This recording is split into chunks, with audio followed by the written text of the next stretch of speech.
여보, 잠깐만요. 숨 쉬게요. 65세에 재혼한 첫날 밤, 저는 정말 입을 다물 수가 없었습니다. 68세라고요? 믿을 수가 없었어요. 끝날 줄 알았는데 끝나지 않았습니다. 밤새도록요. 온몸 깊숙이 들어오는 그 온기에 5년간 죽은 줄 알았던 감각이 하나씩 깨어났습니다. 이 나이에 다시 여자가 된 기분이었어요. 그런데 정말 놀라운 건 그게 아니었습니다. 이 남자 때문에 저는 떠난 남편 영정 앞에서 울었고 딸한테 비밀을 만들었고 5년간 열지 못했던 서랍을 열게 됐어요. 이건 60세에 남편을 떠나보내고 65세에 다시 사랑 앞에 선 한 여자의 이야기입니다. 사연 시작 전 구독, 좋아요 한 번씩 눌러주세요. 5년 전 남편을 떠나보낸 그날부터 저는 다시는 사랑 같은 건 못할 줄 알았습니다. 60세 되던 해 가을이었어요. 결혼한 지 딱 35년이 되는 날을 앞두고 남편이 이상하게 굴기 시작했습니다. 원래 기념일 같은 건 챙기지 않는 사람이었거든요. 결혼기념일이 며칠인지도 모르는 사람, 제 생일에 꽃 한 송이 사온 적 없는 사람이었는데 그 애는 달랐습니다. 은수가 우리 여행 가자. 퇴근하고 들어오자마자 대뜸 그러더라고요. 1박 2일로 좀 멀리 가보자면서 벌써 숙소도 알아봤다고 했습니다. 저는 어이가 없어서 남편 이마에 손을 대봤어요. 열나는 거 아니에요? 당신이 여행을 가자고 해? 남편은 피식 웃기만 하더군요. 35년을 같이 살았는데 저런 표정은 처음 봤습니다. 여행 당일 남편은 정말 사람이 달라진 것 같았어요. 비싼 코스만 골라서 예약해뒀더라고요. 점심은 한우 코스로 먹었고 저녁은 오션뷰 레스토랑에서 와인까지 곁들였습니다. 사귄 세월 중에 가장 고급지게 노는 날이었어요. 식당에서 나오는 길에 남편이 제 손을 잡았습니다. 손이 두껍고 거칠었어요. 세월이 그대로 느껴지는 손이었는데 그날따라 유난히 따뜻하게 느껴졌습니다. 오늘 좋았어? 남편이 물었고 저는 고개를 끄덕였어요. 그럼 됐다. 짧게 대답하고는 앞만 보고 걸어가더군요. 표현을 안 하는 사람이라 그 정도만 해도 저한테는 큰 말이었습니다. 숙소에 돌아와서도 남편은 이것저것 챙겼어요. 제가 좋아하는 과일을 미리 사다 놓았고 족욕할 수 있게 따뜻한 물도 받아줬습니다. 왜 그랬는지 그때는 몰랐어요. 그냥 기념일이니까 특별히 신경 쓰나 보다 그렇게만 생각했습니다. 다음 날 아침 체크아웃 전에 남편이 창밖을 보면서 혼잣말처럼 중얼거렸어요. 좋은 날이다. 그 말이 귀에 남았습니다. 평소에 그런 말 안 하는 사람이거든요. 하늘이 좋든 날씨가 좋든 그냥 묵묵히 사는 사람이었는데 말이죠. 여행을 마치고 집에 돌아왔습니다. 일상으로 돌아오니 남편도 다시 원래대로 돌아온 것 같았어요. 출근하고 퇴근하고 밥 먹고 텔레비전 보다가 잠드는 하루가 반복됐습니다. 그렇게 며칠이 지났습니다. 그날 저녁도 평범했어요. 저는 저녁 준비를 하면서 남편이 돌아오길 기다리고 있었습니다. 6시가 넘고 7시가 됐는데 연락이 없더라고요. 전화를 걸었는데 받지 않았어요. 한 번, 두 번, 세 번. 받지 않는 전화에 짜증이 나려던 참에 모르는 번호로 전화가 왔습니다. 보호자분 되십니까? 병원이었어요. 교통사고가 났다고 했습니다. 퇴근길에 집으로 오는 길에 숨이 멎는 것 같았습니다. 병원에 도착했을 때 남편은 이미 의식이 없었어요. 의료진은 최선을 다하겠다고 했지만 눈빛이 좋지 않았습니다. 복도에 서서 수술실 불빛만 바라봤어요. 다리에 힘이 풀려서 주저앉을 것 같았는데 울음은 나오지 않았습니다. 2시간쯤 지났을까요? 의사가 나왔습니다. 보호자분, 죄송합니다. 그 말이 귀에 들어오지 않았어요. 무슨 뜻인지 알면서도 이해할 수가 없었습니다.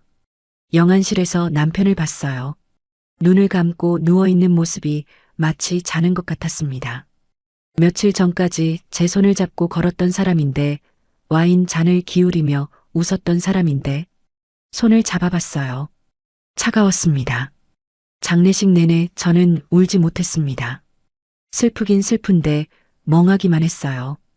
드라마에서 보던 것처럼 오열하거나 쓰러지거나 그런 게 없었습니다.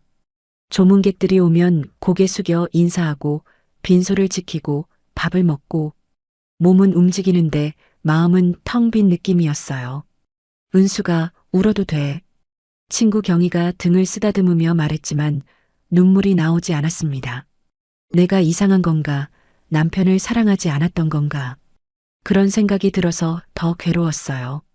장례를 마치고 집에 돌아왔습니다. 문을 열고 들어서는데 현관에 남편 신발이 없었어요. 당연한 건데 그게 눈에 들어왔습니다. 그래도 눈물은 나오지 않았어요. 그렇게 일주일이 지났습니다. 그날도 평범한 저녁이었어요. 마트에 갔다가 집에 돌아오는 길이었습니다. 현관문을 열고 어두운 집 안으로 들어섰는데 갑자기 환청이 들렸습니다. 다녀왔어? 남편 목소리였어요. 35년 동안 매일 들었던 그 목소리, 그 억양, 그 톤. 현관에 선 채로 움직일 수가 없었습니다. 거실을 바라봤어요. 아무도 없었습니다. 텅 빈 소파, 꺼진 텔레비전, 차가운 공기. 그제야 눈물이 흘렀습니다. 현관에 주저앉아서 울었어요. 35년을 함께 살았던 사람이 진짜 떠났구나. 그제야 느껴졌습니다. 며칠 전까지 손을 잡고 여행을 다녀온 사람, 좋은 날이다라고 중얼거렸던 사람이 이제 없다는 게, 그게 믿어지지 않다가 그날 밤 처음으로 현실이 됐어요. 며칠 후 남편의 서재를 정리했습니다. 옷가지를 정리하고 책상 위를 치우다가 서랍을 열었어요. 안에 낡은 노트가 한 권 있었습니다. 일기장이었어요. 표현을 잘 안 하던 남편이 일기를 썼다는 게 믿기지 않았습니다. 마지막 페이지를 펼쳤습니다. 죽기 3일 전에 쓴 글이었어요. 문득 당신과 함께했던 시간들이 너무 좋았어. 다시 태어나도 당신과 함께 살고 싶어. 거기까지 읽는데 손이 떨렸습니다. 혹시라도 우리가 서로 곁에 없게 되는 날이 온다면 그래도 행복하게 살자. 당신도 나도, 떠난 사람도 그걸 바라지 않을까? 일기장을 든 채로 오열했습니다. 20대부터 연애해서 35년을 함께한 사람이었어요. 표현 한번 제대로 안 하던 사람이 마지막 일기에서야 이런 말을 남겨놓은 거였습니다. 왜 살아생전에 한 번이라도 말해주지 않았을까? 왜 떠나고 나서야 이렇게 알게 되는 걸까? 그날 밤 오래 울었어요. 울고 나서 일기장을 서랍에 다시 넣었습니다. 그리고 서랍을 닫았어요. 그 뒤로 5년간 그 서랍은 열지 못했습니다. 열면 다시 무너질 것 같았거든요. 그렇게 5년이 흘렀습니다. 매일 비슷한 하루를 보내고 비슷한 밤을 견디며 혼자 사는 법을 배워갔습니다. 5년이라는 시간은 길다면 길고 짧다면 짧았습니다. 남편이 떠나고 처음 맞은 겨울은 유난히 길었어요. 텅 빈 집에서 혼자 밥을 먹고 혼자 텔레비전을 보다가 혼자 잠이 들었습니다. 누군가 옆에 있다는 게 얼마나 큰 위로였는지 그 사람이 없어지고 나서야 알게 됐어요. 두 번째 해부터는 조금씩 익숙해졌습니다. 혼자 사는 것을 몸이 기억하기 시작했거든요. 아침에 일어나면 커피 한 잔을 내리고 간단히 아침을 먹은 뒤 집 앞 공원을 한 바퀴 돌았습니다. 점심은 대충 때우고 저녁은 반찬 하나에 밥 한 공기로 해결했어요. 별다른 일 없이 하루가 가고 또 하루가 갔습니다. 딸 수연이는 가끔 전화를 걸어왔어요. 엄마, 밥은 드셨어요? 38, 서울에서 IT 회사를 다니는 외동딸이었습니다. 바쁜 와중에도 이틀에 한 번은 꼭 안부 전화를 했어요. 고마우면서도 미안한 마음이 들었습니다. 아이 걱정할 나이에 엄마 걱정까지 하게 만드는 것 같아서요. 응, 먹었어. 너야말로 밥은 먹고 다니냐? 저는 항상 잘 먹죠. 엄마가 문제지. 수연이는 툭툭 말했지만 그 안에 걱정이 묻어 있다는 걸 알았습니다. 전화를 끊고 나면 괜히 마음이 허전했어요. 그렇게 평범한 하루를 보내던 어느 봄날, 친구 경희한테 연락이 왔습니다. 경희는 40년 지기 친구였어요. 같은 동네에 살면서 젊을 때부터 붙어 다녔고 서로 시집가고 아이 낳고 늙어가는 걸 다 지켜본 사이였습니다. 경희도 8년 전에 남편과 사별했는데 3년 전에 재혼을 했어요. 지금은 새 남편과 잘 살고 있었습니다. 은수가 오늘 시간 돼? 왜? 카페에서 보자. 할 얘기 있어. 경희 목소리가 묘하게 들떠 있었습니다. 무슨 일인가 싶어서 약속 장소로 나갔어요. 카페에 도착하니 경희가 먼저 와 있었습니다. 창가 자리에 앉아 커피를 홀짝이고 있더라고요. 저를 보자마자 손을 흔들었어요. 왔어? 앉아. 자리에 앉자마자 경희가 본론을 꺼냈습니다. 은수가 나 너한테 소개시켜줄 사람 있어. 커피를 마시다가 멈췄습니다. 뭐라고요? 무슨 소리야? 이 나이에 무슨 소개팅이야? 소개팅이 아니라 그냥 만남이야. 내 남편 친구인데 좋은 사람이야. 경희는 태연하게 말했어요. 마치 내일 날씨 얘기하듯이. 저는 손을 저었습니다. 됐어. 나 그런 거 관심 없어. 왜? 평생 혼자 살 거야? 그 말에 입을 다물었습니다. 평생 혼자. 그 단어가 이상하게 마음에 걸렸거든요. 경희가 몸을 앞으로 기울이며 말했어요. 은수가 너 5년 동안 충분히 혼자 살았잖아. 남편분도 그거 원하지 않으셨을 거야. 가슴이 뜨끔했습니다. 서랍 속에 넣어둔 일기장이 떠올랐어요. 서로가 곁에 없더라도 행복하게 살자. 그 문장이 머릿속을 스쳤습니다. 그냥 차 한 잔만 마시는 거다? 제가 물었고 경희는 고개를 끄덕였어요. 응. 부담 없이. 마음에 안 들면 안 만나면 되고. 한참을 망설이다가 고개를 끄덕였습니다. 경희가 환하게 웃었어요. 잘 생각했어. 후회 안 할 거야. 며칠 뒤 같은 카페에서 그 사람을 만났습니다. 68세 중견기업 임원 출신으로 5년 전에 은퇴한 뒤 여유롭게 생활하고 있다고 했어요. 이름은 이준호. 10년 전에 이혼했고 지금은 혼자 살고 있다고 했습니다. 첫인상은 무뚝뚝했어요.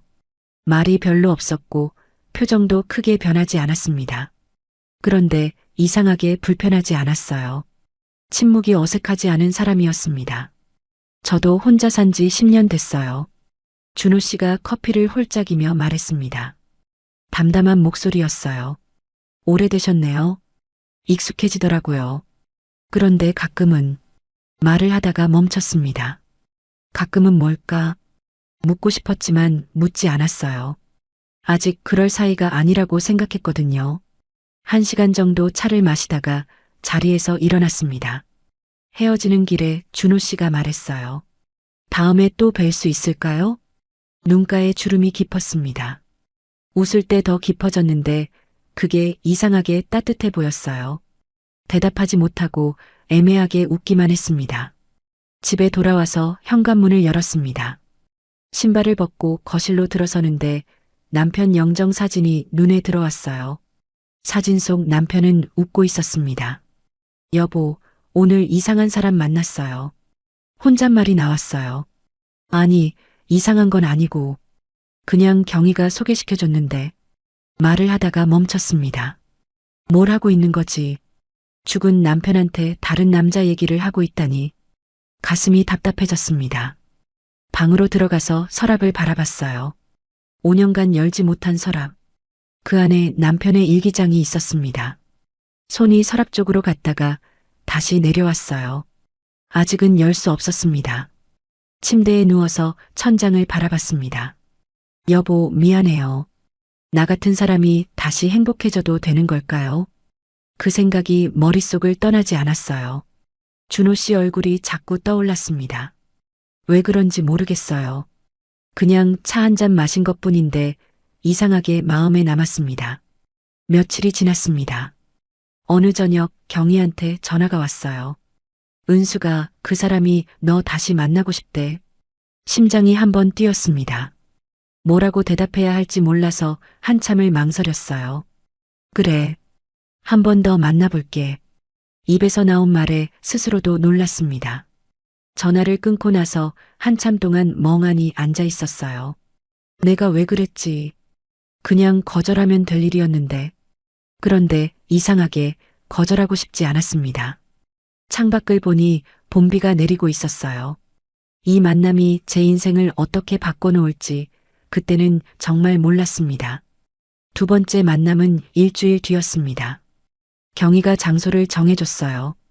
집 근처 공원에서 산책이나 하라면서 날씨도 좋으니 바깥 공기 좀 쐬라고 했습니다. 약속 시간보다 10분 일찍 도착했는데 준호 씨가 벌써 와 있었어요. 벤치에 앉아서 멀리 바라보고 있더라고요. 일찍 오셨네요. 제가 다가가며 말하자 준호 씨가 고개를 돌렸습니다. 눈가 주름이 깊게 패였는데 웃는 건지 아닌지 알 수 없는 표정이었어요. 습관이에요. 약속 있으면 일찍 나오는 편이라서 나란히 걷기 시작했습니다. 공원에는 봄꽃이 피어 있었고 산책하는 사람들이 드문드문 보였어요. 말없이 걷는 시간이 어색하지 않았습니다. 오히려 편안했어요. 35년을 함께 산 남편도 말이 없는 사람이었는데 준호 씨에게서 비슷한 느낌을 받았거든요. 저도 후회하는 게 많아요. 한참을 걷다가 준호 씨가 불쑥 말했습니다. 뜬금없는 말이었는데 왜인지 묻고 싶지 않았어요. 아직 그럴 사이가 아니라는 생각이 들었거든요. 누구나 그렇죠. 제가 짧게 대답했고 준호 씨는 고개를 끄덕였습니다. 세 번째 만남은 작은 식당에서 밥을 먹었어요.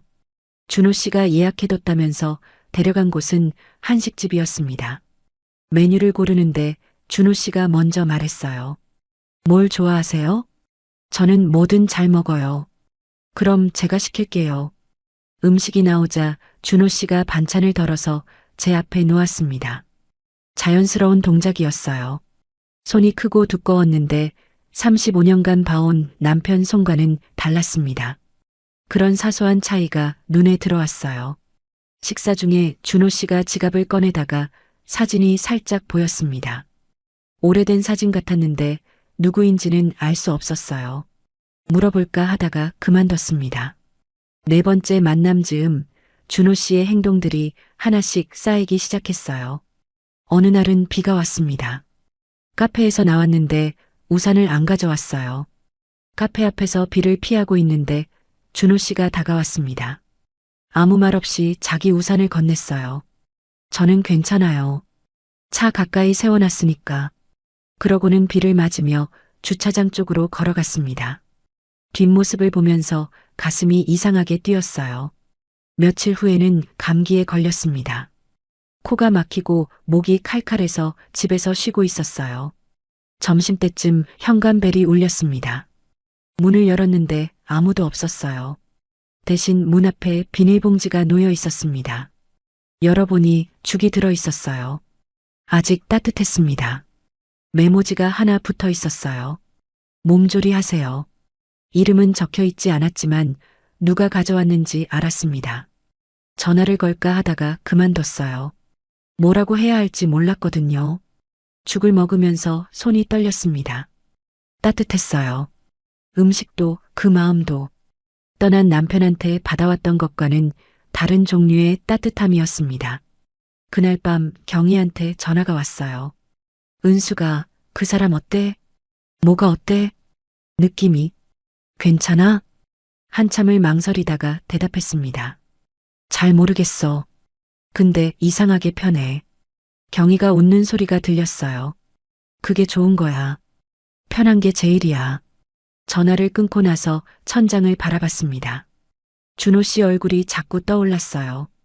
표현은 서툴러도 행동으로 보여주는 사람이구나 생각했습니다. 다섯 번째 만남이었습니다. 공원 벤치에 나란히 앉아서 커피를 마시고 있었어요. 저녁 노을이 예쁘게 물들어 있었습니다. 아무 말 없이 앉아 있는데 준호 씨가 조심스럽게 입을 열었어요. 아들이 있긴 한데. 그러다 말을 멈췄습니다. 오래 연락을 못했어요. 왜 그랬는지는 묻지 않았습니다. 대신 고개만 끄덕였어요. 준호 씨의 눈이 먼 곳을 향하고 있었습니다. 무슨 생각을 하는지 알 수 없었어요. 해가 지기 시작했습니다. 슬슬 일어나야 할 시간이었어요. 벤치에서 일어나려는데 준호 씨가 천천히 손을 뻗었습니다. 제 손 위에 손을 올렸어요. 귀 뒤쪽이 뜨거워졌어요. 40년 만에 다른 남자의 손이었습니다. 거칠지만 따뜻했어요. 손끝이 떨렸습니다. 갑자기 남편 얼굴이 떠올랐어요. 영정사진 속에서 웃고 있는 그 얼굴. 40년간 봐온 얼굴이 머릿속을 스쳤습니다. 손을 빼며 일어났습니다. 저 들어갈게요. 목소리가 떨렸어요. 준호 씨는 아무 말 없이 고개만 끄덕였습니다. 그 얼굴을 똑바로 볼 수가 없었어요. 집까지 걸어오는 내내 손끝이 저릿했어요. 65세에 무슨 설렘이야. 스스로에게 화가 나면서도 준호 씨 손이 닿았던 자리가 자꾸 신경 쓰였습니다. 현관문을 열고 들어갔는데 거실이 어두웠어요. 불을 켜지 않은 채 소파에 앉았습니다. 한참 동안 아무것도 하지 않았어요. 냉장고가 윙하고 돌아가는 소리만 거실을 채우고 있었습니다. 혼자 사는 집은 원래 이렇게 조용했는데 오늘따라 그 조용함이 유난히 크게 느껴졌죠. 손바닥을 내려다봤어요. 아직 따뜻한 것 같았습니다. 아니, 그건 착각이겠죠. 그런데 이상하게 그 따뜻함을 지우고 싶지 않았어요. 창밖으로 달이 떠 있었습니다.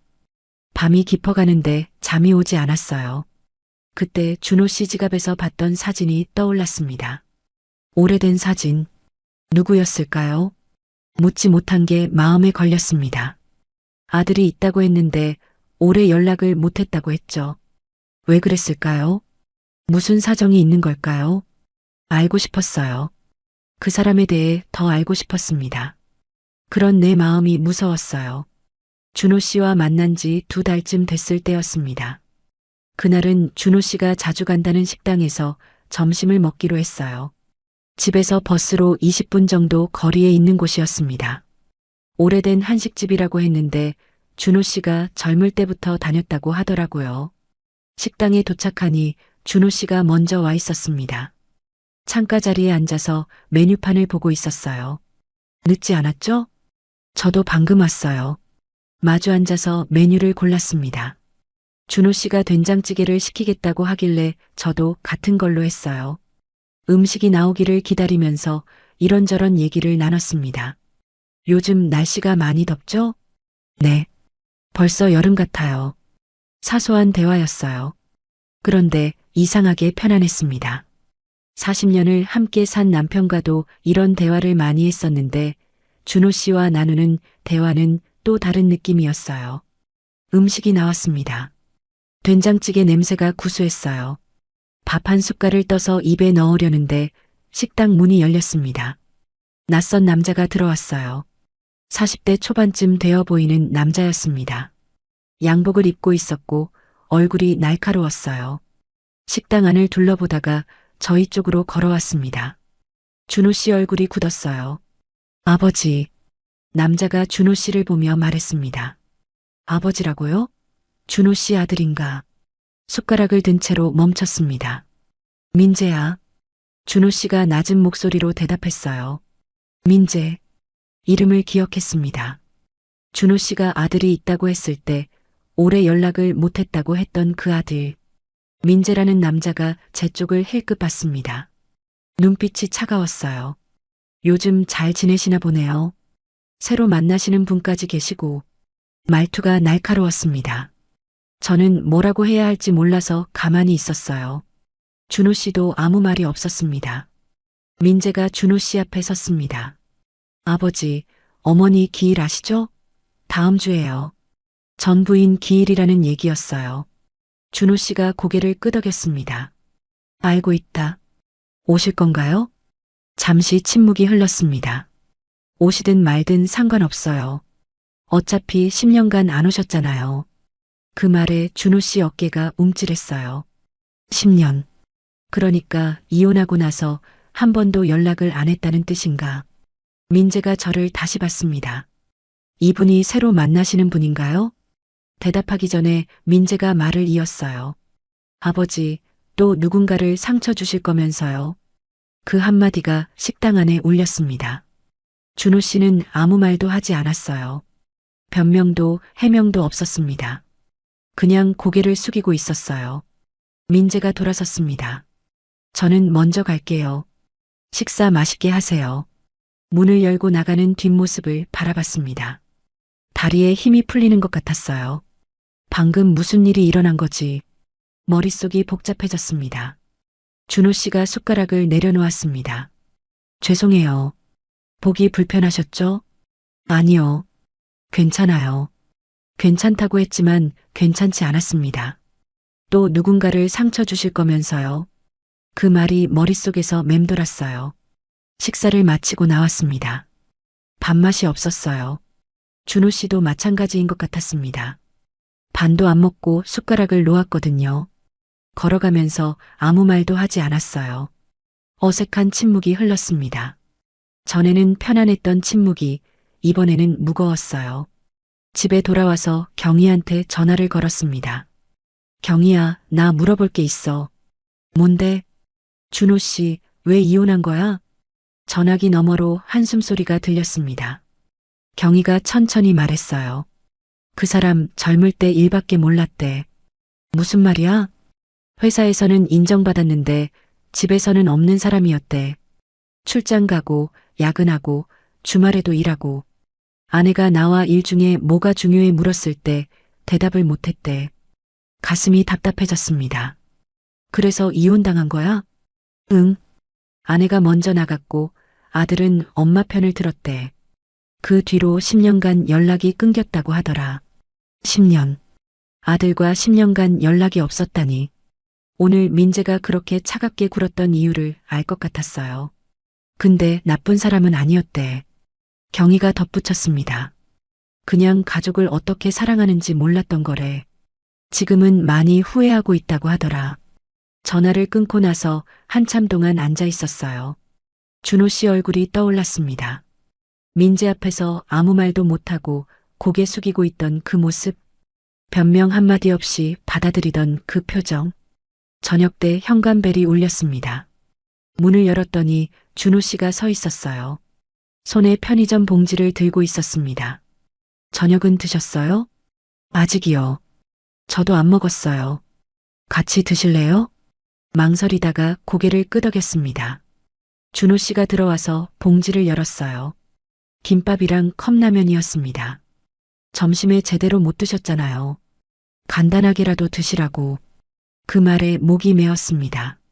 낮에 그런 일을 겪고도 저녁에 저를 찾아온 거였어요. 김밥을 먹으면서 준호 씨가 입을 열었습니다. 오늘 일 신경 쓰지 마세요. 네. 민재가 저한테 화가 난 거예요. 은숙 씨한테 화난 게 아니고. 잠시 침묵이 흘렀습니다. 저 물어봐도 돼요? 네. 왜 아무 말씀 안 하셨어요? 오늘 아드님한테. 준호 씨가 김밥을 내려놓았습니다. 할 말이 없었어요. 민재 말이 맞으니까. 맞다니요? 저는 가족을 지키지 못한 사람이에요. 일만 하다가 아내를 잃었고 아들도 잃었어요. 민재가 화내는 건 당연해요. 목소리가 담담했습니다. 그런데 그 담담함이 더 마음을 아프게 했어요. 10년간 왜 연락 안 하셨어요? 자격이 없다고 생각했어요. 내가 무슨 자격으로 찾아가. 그렇게 생각했어요. 창밖이 어두워지고 있었습니다. 준호 씨 얼굴에 그림자가 졌어요. 후회해요. 매일 후회해요. 그 말을 듣는데 가슴이 먹먹해졌습니다. 이 사람도 나처럼 뭔가를 잃고 후회하며 사는 사람이구나. 갑자기 그런 생각이 들었어요. 김밥을 다 먹고 현관까지 배웅했습니다. 문을 열고 나가려던 준호 씨가 돌아섰어요. 은숙 씨. 네. 오늘 정말 죄송해요. 불편하셨을 텐데. 대답하려는데 준호 씨가 갑자기 저를 안았습니다. 몸이 굳었어요. 낮에 민재한테 들은 말들이 머릿속을 스쳤습니다. 또 누군가를 상처 주실 거면서요. 이 사람을 믿어도 되는 걸까? 의심이 스멀스멀 올라왔어요. 그런데 이상하게 품이 따뜻했습니다. 40년간 기대왔던 어깨와는 다른, 또 다른 안정감이었어요. 남편 어깨는 좁고 마른 편이었는데 준호 씨 어깨는 넓고 단단했습니다. 심장 소리가 들렸어요. 제 심장인지 준호 씨 심장인지 알 수 없었습니다. 준호 씨가 몸을 떼며 눈이 마주쳤어요. 준호 씨 눈가에 주름이 깊게 패여 있었습니다. 웃는 건지 우는 건지 알 수 없는 표정이었어요. 들어가세요. 내일 또 연락할게요. 준호 씨가 돌아서서 걸어갔습니다. 뒷모습을 보면서 가슴이 이상하게 뛰었어요. 문을 닫고 거실로 들어왔습니다. 남편 영정 사진이 눈에 들어왔어요. 사진 속 남편은 여전히 웃고 있었습니다. 딸 수연이한테 전화를 걸까 하다가 그만뒀어요. 뭐라고 말해야 할지 몰랐거든요. 엄마가 새로운 사람 만나고 있어. 그 말을 어떻게 꺼내야 할지 용기가 나지 않았습니다. 밤늦게까지 잠이 오지 않았어요. 부엌으로 나가 찬장을 열었고 남편이 쓰던 머그컵이 안쪽에 놓여 있었습니다.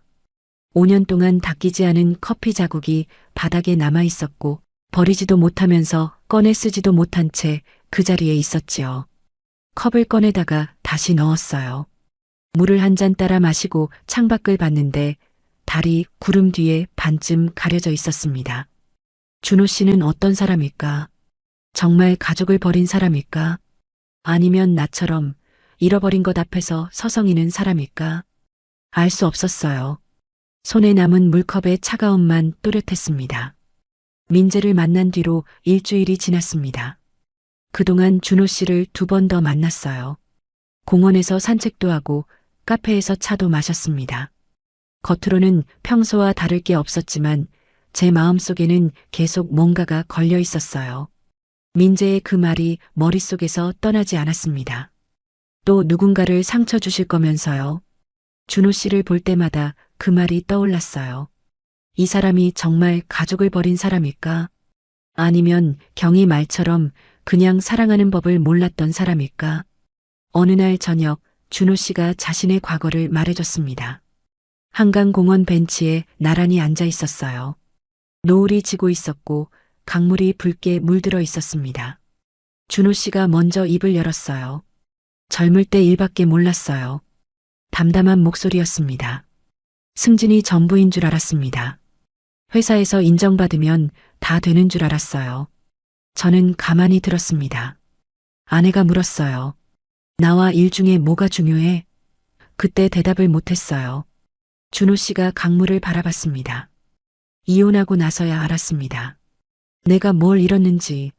아들이 다시는 연락하지 마세요라고 했을 때 그게 당연하다고 생각했어요. 가슴이 먹먹해졌습니다. 10년간 후회하며 살았습니다. 준호 씨가 저를 봤어요.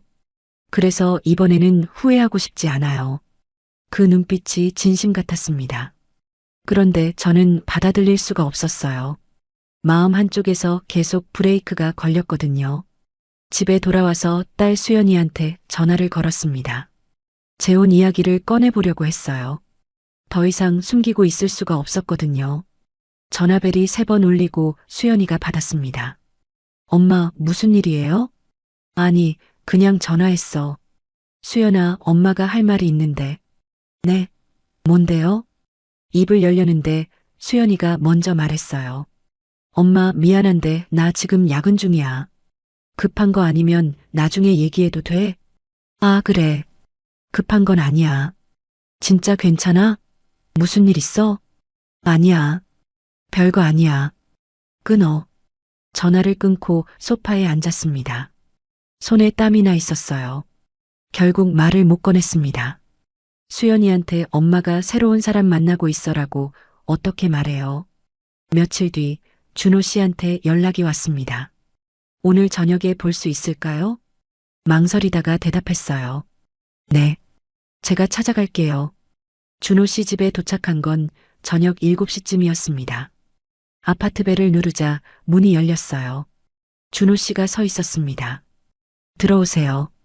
집 안으로 들어갔습니다. 깔끔하게 정돈된 거실이었어요. 혼자 사는 사람 집 같지 않았습니다. 준호 씨가 차를 내왔어요. 오늘 할 말이 있어요. 제가 먼저 입을 열었습니다. 준호 씨가 고개를 끄덕였어요. 그런데 말을 꺼내기 전에 준호 씨가 먼저 다가왔습니다. 아무 말 없이 저를 안았어요. 몸이 굳었습니다. 밀어내야 하는데 몸이 움직이지 않았어요. 마지막이니까. 마지막으로 이 온기를 느끼고 싶다. 그런 생각이 스쳤습니다. 준호 씨 어깨가 넓었어요. 35년간 기대왔던 남편의 어깨와는 달랐습니다. 더 단단하고 더 넓었어요. 심장 소리가 들렸습니다. 쿵, 쿵. 제 심장인지 준호 씨 심장인지 알 수 없었어요. 고개를 들었습니다. 눈이 마주쳤어요. 준호 씨 얼굴이 가까웠습니다. 눈가 주름이 깊게 패여 있었고 입술이 보였어요. 입술이 닿았습니다. 눈을 감았어요. 눈물이 났습니다. 왜 우는지 몰랐어요. 그냥 눈물이 흘러내렸습니다. 5년 만에 느끼는 다른 사람의 온기. 40년 가까이 한 사람만 사랑했는데 지금 다른 사람의 입술을 느끼고 있다는 게 그게 죄책감처럼 밀려왔어요. 숨이 가빠졌습니다. 준호 씨 손이 제 등을 쓸었는데 손바닥에서 전해지는 온기가 등뼈를 타고 번져나갔어요. 이 온기를 포기해야 한다는 게 이렇게 힘든 줄 몰랐습니다. 잠깐요. 제가 몸을 뗐어요. 준호 씨가 멈췄습니다. 준호 씨, 네. 저 할 말이 있어요. 준호 씨가 저를 봤습니다. 눈빛이 조용했어요. 말씀하세요. 심호흡을 했습니다. 우리 그만 만나요. 그 말이 입에서 나왔습니다. 준호 씨 표정이 굳었어요. 아무 말도 하지 않았습니다. 저는 아직 준비가 안 됐나 봐요. 말을 이었어요. 남편한테 미안해서요. 다른 사람을 만나는 게, 그리고 수연이한테도 아직 말을 못했어요. 준호 씨가 가만히 듣고 있었습니다. 민재 씨 말도 계속 생각나요. 또 누군가를 상처 주실 거면서요. 그 말이 머릿속에서 안 떠나요. 준호 씨가 입을 열었어요. 그래서 그만 만나자는 거예요? 네. 짧게 대답했습니다. 준호 씨가 한참 동안 아무 말도 하지 않았어요. 창밖에서 자동차 지나가는 소리가 들렸습니다. 저 갈게요. 현관으로 걸어갔어요. 신발을 신는데 준호 씨가 따라 나오지 않았습니다. 문손잡이를 잡았어요. 돌아봤습니다. 준호 씨가 소파에 앉아 있었어요. 고개를 숙이고 있었습니다. 붙잡지 않았어요. 한마디도 하지 않았습니다. 붙잡아주길 바랐던 걸까요? 문을 열고 나왔습니다. 복도를 걸어가는데 다리에 힘이 풀렸어요. 엘리베이터 안에서 눈물이 흘렀습니다. 왜 이러는 걸까? 내가 먼저 그만 만나자고 해놓고 왜 이렇게 마음이 아픈 걸까? 집에 돌아왔습니다. 현관문을 열고 들어서는데 남편 영정 사진이 보였어요. 여보, 이게 맞는 거죠? 혼잣말이 나왔습니다. 나 잘한 거 맞죠? 대답이 없었어요. 당연히 없죠. 죽은 사람한테 무슨 대답을 바라는 건지. 방으로 들어서자 서랍이 눈에 들어왔어요. 손끝이 손잡이 쪽으로 향하다가 주먹을 쥐고 내려왔습니다. 답이 그 안에 있다는 걸 알면서도 몸이 먼저 멈추는 게 어쩔 수 없었지요. 침대에 누워서 천장을 바라봤어요. 준호 씨 얼굴이 떠올랐습니다. 입술이 닿았던 그 순간, 따뜻했던 품, 그리고 제가 그만 만나요라고 했을 때 아무 말 없이 고개 숙이고 있던 그 모습, 왜 안 붙잡았을까요? 아니, 붙잡으면 안 됐어요. 제가 먼저 끝내자고 했으니까. 그런데 왜 이렇게 허전한 걸까요? 밤새 잠이 오지 않았습니다. 창밖이 밝아오고 있었어요. 새벽이 되도록 뒤척이다가 겨우 잠이 들었습니다. 꿈을 꿨어요. 남편이 나왔습니다. 40년 전 젊은 시절 모습이었어요. 손을 내밀었습니다. 잡으려고 했는데 손이 닿지 않았어요. 남편이 뭐라고 말하는데 소리가 들리지 않았습니다. 눈을 떴습니다. 아침이었어요. 베개가 젖어 있었습니다. 자면서 울었나 봐요. 일어나서 세수를 하고 거실로 나왔습니다. 사진 속 남편은 여전히 웃고 있었습니다. 여보, 혼잣말이 나왔어요. 나 어떻게 해야 해요? 대답은 없었습니다. 준호 씨와 헤어진 뒤로 열흘이 지났습니다. 그동안 연락이 없었어요. 문자도 전화도. 제가 먼저 그만 만나자고 했으니 당연한 거였습니다. 그런데 이상하게 전화기를 볼 때마다 가슴이 답답해졌어요. 매일 똑같은 하루가 반복됐습니다. 아침에 일어나서 혼자 밥 먹고 남편 영정에 인사하고 집 앞 공원을 한 바퀴 돌았어요. 점심 먹고 텔레비전 보다가 저녁 먹고 잠들고 준호 씨를 만나기 전과 똑같은 일상이었습니다. 그런데 뭔가 달랐어요. 예전에는 이게 당연했는데 지금은 텅 빈 느낌이 들었습니다. 어느 저녁 현관벨이 울렸습니다. 문을 열었더니 수연이가 서 있었어요. 손에 과일 봉지를 들고 있었습니다. 엄마, 나야. 어머, 수연아. 웬일이야? 연락도 없이. 퇴근하고 그냥 왔어. 들어가도 돼? 수연이가 들어왔습니다. 거실에 앉아서 과일을 꺼내더니 제 얼굴을 빤히 쳐다봤어요. 엄마, 요즘 뭔가 달라지셨어요. 뭐가? 전화할 때 목소리가 달라요. 예전이랑. 가슴이 뜨끔했습니다. 눈치를 챘구나. 뭐라고 대답해야 할지 몰라서 사과를 깎기 시작했어요. 그냥 나이 드니까 그런가 보다. 아니에요. 뭔가 있죠? 수연이가 물러서지 않았습니다. 저는 사과를 깎다가 멈췄어요. 더 이상 숨길 수가 없었습니다. 수연아, 사실 엄마가 할 말이 있어. 뭔데요? 심호흡을 했습니다. 엄마가 사람을 만났어. 남자. 수연이 표정이 굳었어요. 잠시 침묵이 흘렀습니다. 언제부터요? 두세 달 됐어. 경희 이모가 소개해줬어. 왜 이제야 말씀하세요? 목소리가 낮아졌어요. 화가 난 건지 당황한 건지 알 수 없었습니다. 말하려고 했어. 근데 용기가 안 났어. 다른 남자 만난다고 하면 너가 뭐라고 할까 싶어서. 수연이가 한참 동안 아무 말도 하지 않았어요. 저는 계속 말했습니다. 근데 이제 그만 만나기로 했어. 왜요? 아빠한테 미안해서. 그리고 너한테도.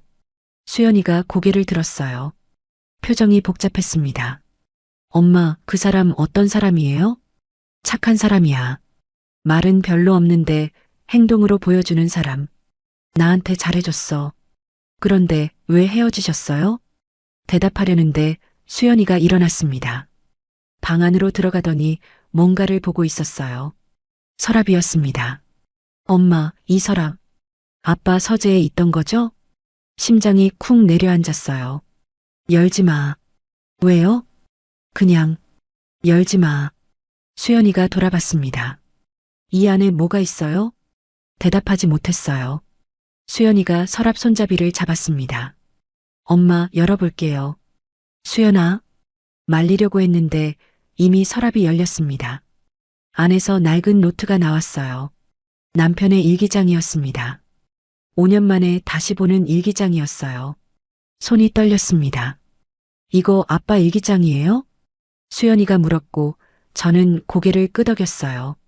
아빠가 일기를 쓰셨어요? 응. 돌아가시고 나서 발견했어.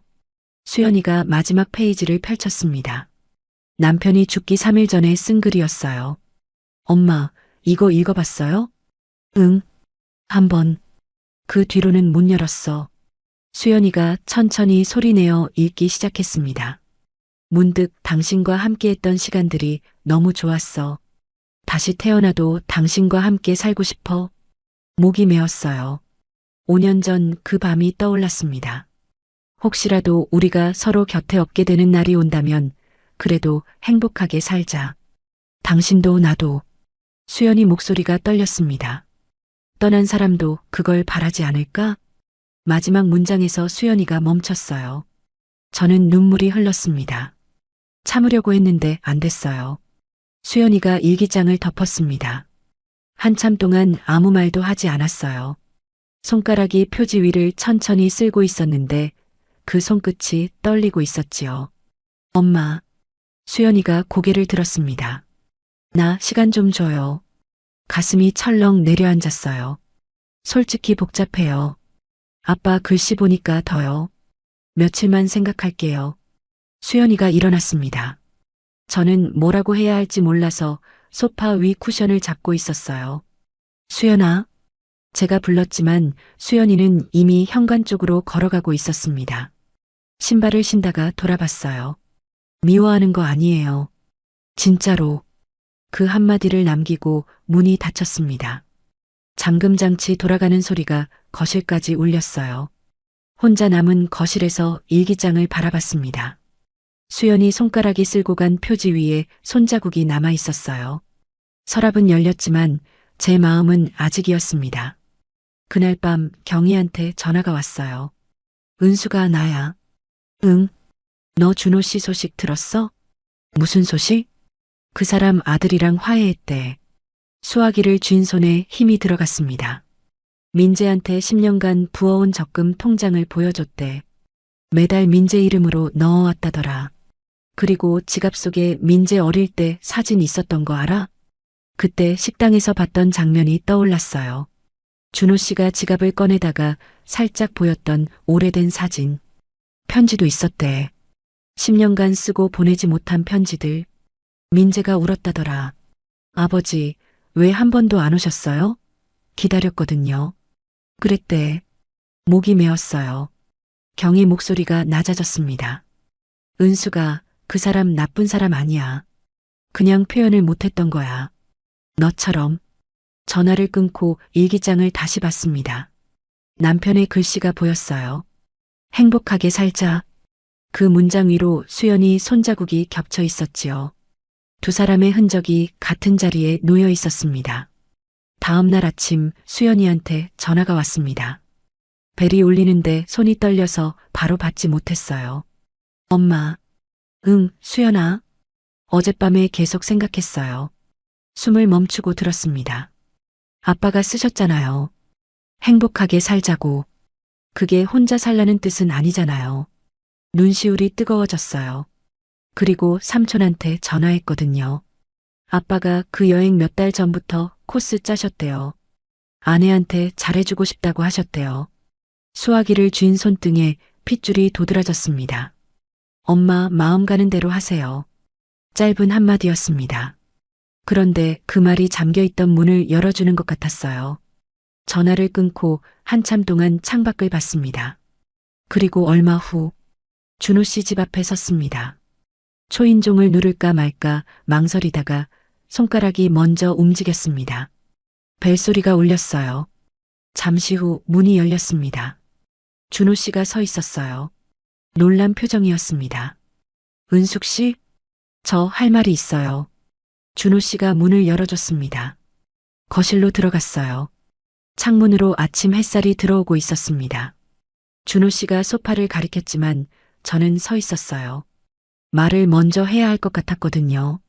그만 만나자고 했던 말 거둘 수 있을까요? 준호 씨 눈이 커졌습니다. 아무 말 없이 저를 바라봤어요. 저 이제 준비됐어요. 목소리가 떨렸습니다. 그런데 이상하게 마음은 편안했어요. 준호 씨가 한 발짝 다가왔습니다. 무슨 일 있었어요? 딸 수연이가 와서 남편 일기장을 열어줬어요. 5년간 못 열었던 서랍을요. 준호 씨가 조용히 듣고 있었습니다. 거기에 적혀 있었어요. 서로가 곁에 없더라도 행복하게 살자고. 그동안 그 약속이 족쇄처럼 느껴졌는데 수연이가 그러더라고요. 혼자 살라는 뜻이 아니라고. 잠시 침묵이 흘렀습니다. 그리고 경희한테 들었어요. 민재 씨랑 화해하셨다면서요. 준호 씨가 고개를 숙였어요. 10년치 편지를 보여줬더니 민재가 울더라고요. 그 지갑 속 사진, 민재 씨였죠? 네. 짧은 대답이었지만 그걸로 충분했습니다. 준호 씨가 다가왔습니다. 그리고 제 손을 잡았어요. 따뜻했습니다. 저도 손에 힘을 줬어요. 이번엔 빼지 않았습니다. 준호 씨가 조용히 웃었습니다. 처음 보는 표정이었어요. 편안하고 따뜻한 웃음. 제가 먼저 끌어안았습니다. 68세 남자의 어깨가 넓었어요. 나이에 비해 단단했습니다. 심장 소리가 들렸어요. 쿵, 쿵. 준호 씨 심장이었습니다. 고마워요. 준호 씨가 작은 목소리로 말했어요. 저야말로요. 품에서 떨어지지 않았습니다. 한참 동안 그렇게 서 있었어요. 창문으로 들어오는 햇살이 따뜻했습니다. 준호 씨가 제 얼굴을 보며 물었어요. 괜찮으세요? 네. 괜찮아요. 이번엔 진심이었습니다. 입술이 닿았습니다. 부드러웠어요. 5년 만에 느끼는 다른 사람의 입술. 그런데 이상하게 죄책감이 밀려오지 않았어요. 준호 씨 손이 제 허리를 감쌌어요. 몸이 가까워졌습니다. 심장이 빠르게 뛰었어요. 이 나이에 이런 설렘이 가능한 줄 몰랐습니다. 오늘은 괜찮아요. 제가 말했어요. 준호 씨가 고개를 끄덕였습니다. 소파에 나란히 앉았습니다. 준호 씨가 제 어깨를 감싸 안았어요. 기대니까 편안했습니다. 운동 많이 하셨나 봐요. 어깨가 넓으시네요. 준호 씨가 웃었어요. 젊을 때 좀 했어요. 요즘도 아침마다 공원 돌아요. 그래서 그렇게 정정하시구나. 담담한 대화였습니다. 그런데 가슴이 따뜻했어요. 이런 대화가 얼마만인지 모르겠어요. 5년간 혼자 살면서 잊고 있었던 것들이 떠올랐습니다. 준호 씨, 네. 저 재혼해도 될까요? 준호 씨가 저를 봤어요. 눈이 마주쳤습니다. 저도 그 생각했어요. 진짜요? 네. 이번에는 제대로 하고 싶어요. 후회 없이. 제가 고개를 끄덕였습니다. 소파에 나란히 앉아서 창밖을 봤어요. 오후 햇살이 거실 바닥에 비스듬히 누워 있었습니다. 준호 씨, 네. 잘 될까요? 준호 씨가 제 손을 잡았어요.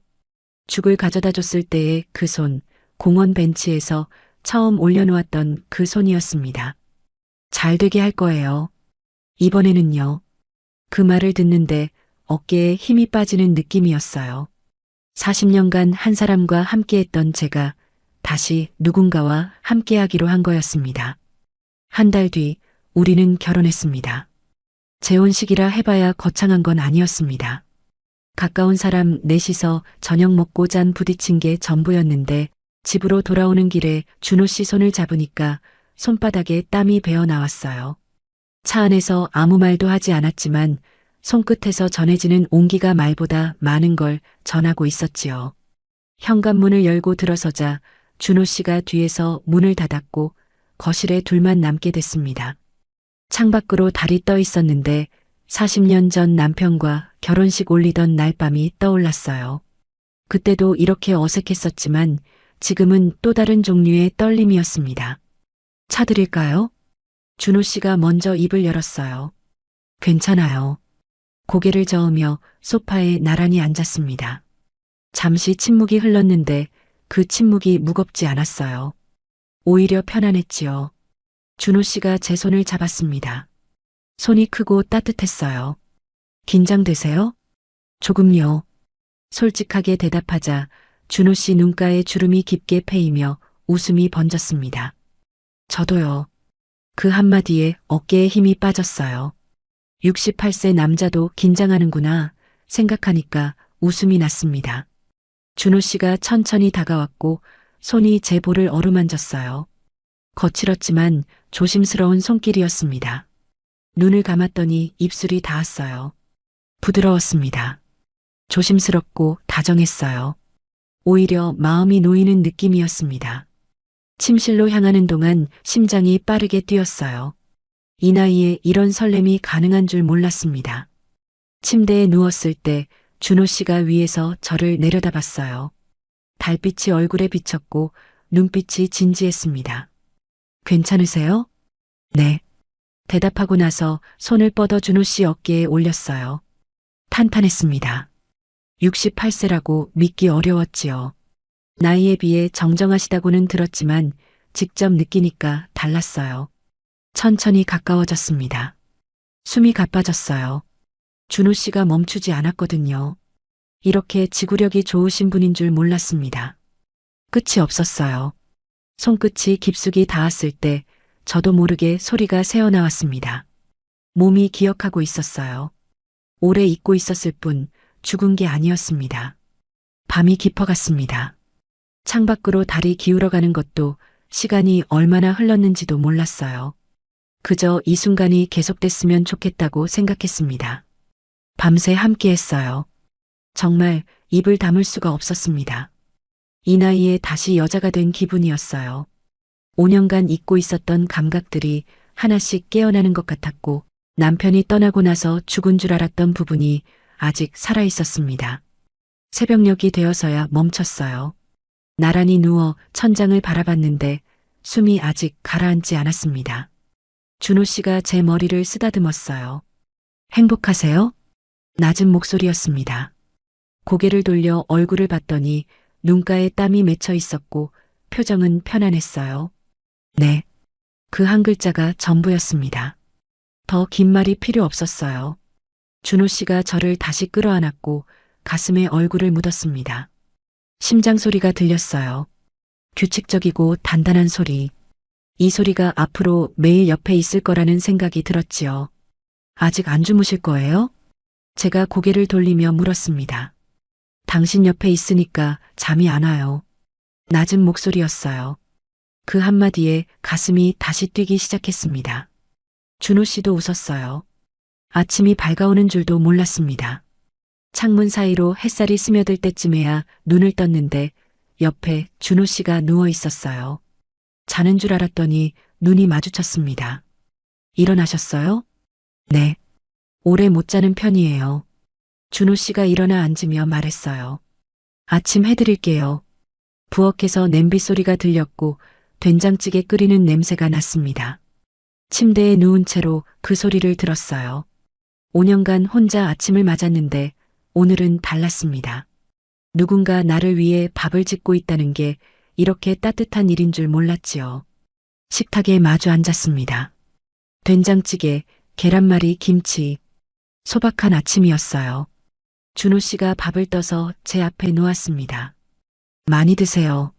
숟가락을 들었는데 손이 떨렸어요. 왜 그런지 몰랐습니다. 국을 한 숟갈 떠서 입에 넣으려다가 내려놓기를 2번 반복했지요. 왜 그래요? 준호 씨가 물었습니다. 아니에요. 그냥 65세에 이런 아침을 맞을 줄 몰랐어요. 준호 씨가 제 손을 잡았어요. 따뜻했습니다. 죽을 가져다 줬을 때의 그 손, 공원 벤치에서 처음 잡았던 그 손, 어젯밤 저를 안아줬던 그 손이었지요. 앞으로 매일 이런 아침이에요. 그 말에 눈가가 뜨거워졌어요. 참으려고 했는데 안 됐습니다. 준호 씨가 아무 말 없이 등을 쓰다듬어 줬지요.